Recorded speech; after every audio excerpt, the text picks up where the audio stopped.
Imagine losing your parent, your world collapsing, and while you're trying to identify their body, someone on the phone treats you like you're wasting their time. Now imagine that same person insisting, repeatedly, that you put the patient on the phone. There was just one problem. The patient was already dead. And what happened next was the quietest, most devastating form of revenge I've ever heard. If you've ever dealt with someone who abused even the tiniest bit of power, this story is going to hit hard. So before we start, hit like, subscribe, and settle in because today's Reddit revenge story isn't loud or dramatic. It's subtle, emotional, and unbelievably satisfying. Grief doesn't arrive gently. It crashes in.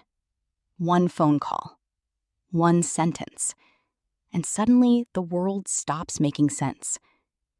The protagonist, we'll call them Alex, had just lost their father. Not peacefully, not expectedly. The kind of death that doesn't give you time to prepare emotionally or practically. The first 24 hours weren't about crying. They were about paperwork, police questions, official forms, cold administrative language replacing warm memories. Grief doesn't arrive gently. It crashes in. One phone call, one sentence, and suddenly the world stops making sense. The protagonist, we'll call them Alex, and then came the sentence no one expects to hear. We'll need dental records for identification. Movies lie to us about moments like this. In films, professionals appear instantly. A compassionate team handles everything while the family grieves. Real life? Real life hands you a phone and tells you to start calling dentists. So Alex sat at a table, surrounded by half-drunk tea and unanswered messages, dialing clinic after clinic near their father's home. Each call required repeating the same painful explanation. Grief doesn't arrive gently. It crashes in. One phone call, one sentence, and suddenly the world stops making sense. The protagonist, we'll call them Alex, and then came the sentence no one expects to hear. We'll need dental records for identification. Movies lie to us about moments like this. In films, professionals appear instantly. Hi, I'm trying to locate my father's dentist. He's passed away. Every repetition reopened the wound. Every conversation felt heavier than the last. And then came that call. The phone rang. Click. A voice answered loudly, mechanically, the tone of someone who had said the same greeting 1,000 times and cared less each time. Grief doesn't arrive gently. It crashes in. One phone call, one sentence, and suddenly the world stops making sense. The protagonist, we'll call them Alex, and then came the sentence no one expects to hear. We'll need dental records for identification. Movies lie to us about moments like this. In films, professionals appear instantly. Hi, I'm trying to locate my father's MacGuffin's dentistry, routine or emergency. No warmth, no pause, just procedure. Alex hesitated. Their brain felt wrapped in fog. I'm not sure. There was a silence. Then the receptionist repeated, slowly, painfully slowly. Routine, or M-er-gen-C. Not clarification. Condescension. The kind of tone reserved for someone she had already decided was stupid. Alex swallowed their grief and chose the simplest option. Emergency. A dramatic sigh came through the phone. You could almost hear her rolling her eyes. Are you the patient? No. Another sigh, louder this time. "Can I speak to the patient?" Alex's throat tightened. "No, because—" She cut them off immediately. "I'll have to put you on hold while I deal with an actual customer. Please bring the patient to the phone due to confidentiality." The exaggerated pronunciation made it worse, like she was teaching a lesson. And then, click. Hold music. Anyone who's worked reception knows something about the hold button. It's small, insignificant, but in the hands of the wrong person, it becomes power. Alex had been a receptionist before. They understood the stress, the long hours, the difficult callers. But they also knew when someone was using procedure as a weapon. The plinky-plonk music played. Minutes passed. And grief turned into something else. Not rage, not even anger, just exhaustion. Alex stared at the phone, thinking, why am I doing this alone? Why isn't there a system for this?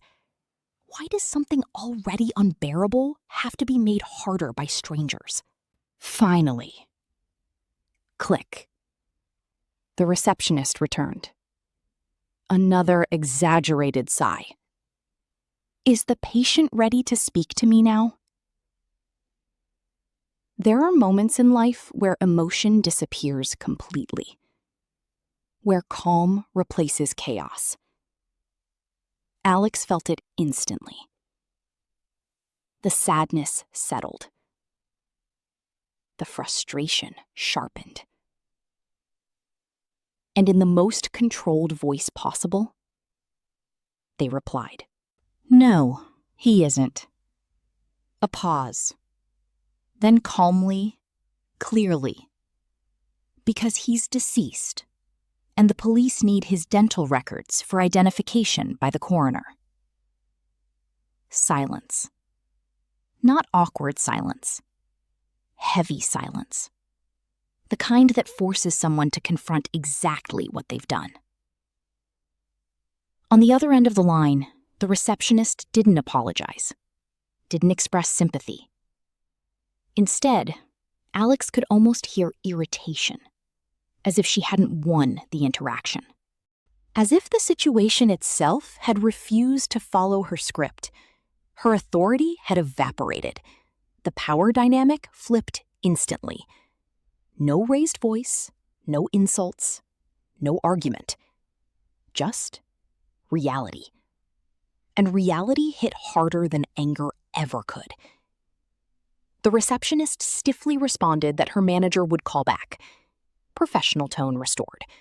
Rules suddenly flexible. Funny how empathy appears the moment accountability enters the room. The call ended. Alex sat there, holding the phone. And for the first time that day, they laughed. Not because anything was funny, but because grief sometimes needs absurdity to survive. The idea that someone had demanded a dead man come to the phone felt so painfully ridiculous that it broke through the heaviness. It wasn't revenge in the traditional sense. No shouting, no complaint filed, no dramatic confrontation. Just one sentence spoken at exactly the right moment.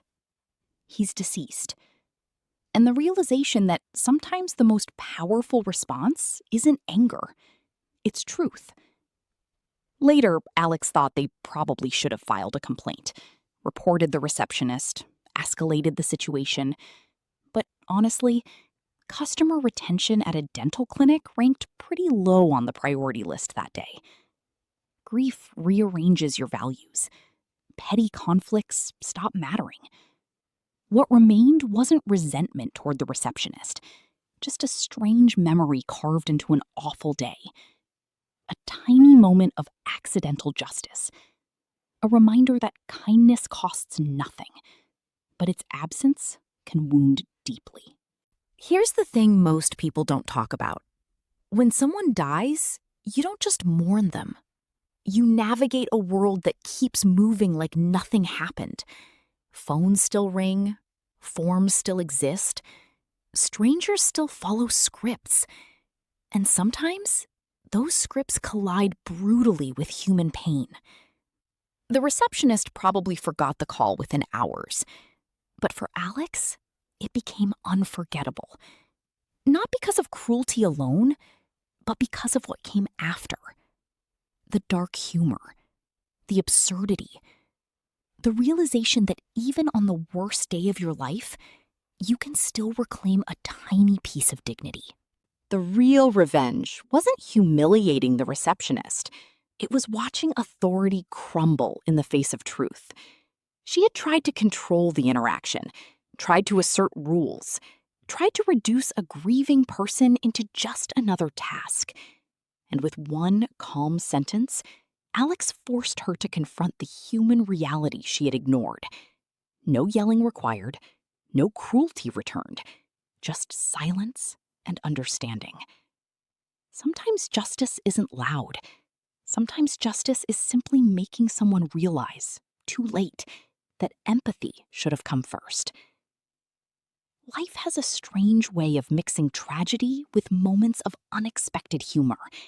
And maybe that's how we survive loss, by finding tiny sparks of humanity, even in frustrating encounters. As Alex later said, their dad would have laughed at the absurdity of it all. And somehow, that made the memory softer. Miss you, Dad. If this story moved you, or reminded you how powerful simple kindness can be, hit that like button and share your thoughts in the comments. What's the most unbelievable interaction you've ever had during a serious moment?